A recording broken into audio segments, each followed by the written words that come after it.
Hello, it's Gareth again from TCV Hollybush in Leeds. Got another recycled planting project for you from some items you might have from around the house. So today we've got a little egg carton.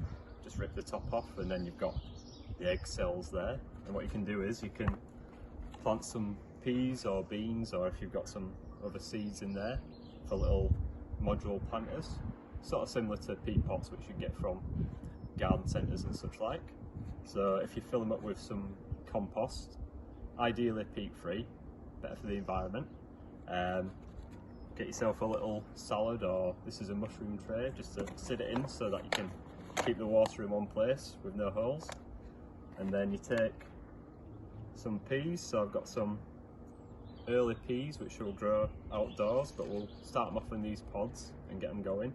So you get your peas, just flick some on the table,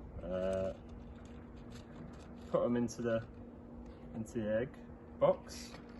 Probably easier if you take your gloves off to do that. I will wash my hands afterwards. So there we go. One more. So got all your peas in there. Just press them in so that they're covered by a bit of compost. And then if you remember from the other video, get your little milk bottle watering tin if you don't have a proper one at home, and give it a little water, bit of a squeeze, put it on a sunny windowsill, preferably south facing, and then in about a week, about 10 days, you'll get little sprouts coming through, and then we'll show you how to cut those up and plant them in the future. Thanks for watching, cheers.